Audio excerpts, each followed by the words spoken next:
Baby hero സിനിമയുടെ final box office collection report വന്നിട്ടുണ്ട്. നമുക്ക് നോക്കാം. കേരളത്തിന് 4,10,00,000, റെസ്റ്റ് ഓഫ് ഇന്ത്യയിൽ 1,20,00,000, ഓവർസീസിൽ 1,90,00,000. അങ്ങനെ സിനിമയുടെ total gross collection 7,20,00,000 cinema box ഓഫീസിൽ ഡിസാസ്റ്റർ സ്റ്റാറ്റസ് ആണ് നേടിയിരിക്കുന്നത്. ആട് 3 സിനിമയുടെ പ്രൊഡ്യൂസർ, ഡിസ്ട്രിബ്യൂട്ടേഴ്സ് അതുപോലെ തിയേറ്റർ ഓണേഴ്സ് തമ്മിലുള്ള എഗ്രിമെൻറ്റ് വന്നിട്ടുണ്ട്.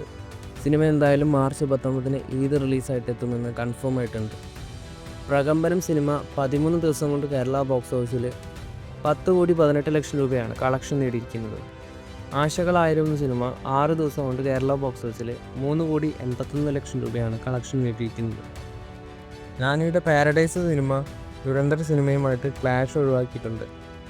സിനിമ ഇനി റിലീസ് ചെയ്യുന്നത് ഈ വർഷം ഓഗസ്റ്റ് 21-നാണ്. ജിത്തു ജോസഫിൻ്റെ വലതുവശത്തെ കള്ളൻ 13 ദിവസം കൊണ്ട് കേരള ബോക്സ് ഓഫീസിൽ നിന്നും 5,69,00,000 രൂപയാണ് കളക്ഷൻ നേടിയിരിക്കുന്നത്. വാലന്റൈൻസ് ഡേ പ്രമാണിച്ച് പ്രേമം സിനിമ റിലീസ് ചെയ്യുന്നുണ്ട്. കുറച്ച് തിയേറ്ററുകളിലേ ഉള്ളൂ റിലീസ്. നിവിൻ പോളിയുടെ പുതിയ ചിത്രം സംവിധാനം ചെയ്യാൻ പോകുന്നത് നവാഗത സംവിധായകനാണ്. ബേസിൽ ഗർഷം എന്നാണ് അദ്ദേഹത്തിൻ്റെ പേര്. സിനിമയുടെ 25% പോർഷൻസ് ക്യാമ്പസിലാണ് നടക്കുന്നത്. ബാക്കിയൊക്കെ കേരളത്തിന് പുറത്തുള്ള ലൊക്കേഷനുകളിലാണ് ചിത്രീകരിക്കുന്നത്.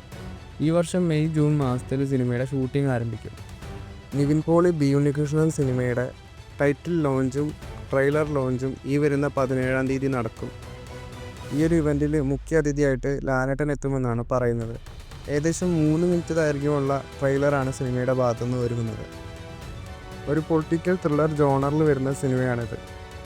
മാർച്ച് മാസത്തിലാണ് ഈ ഒരു സിനിമയുടെ റിലീസ്.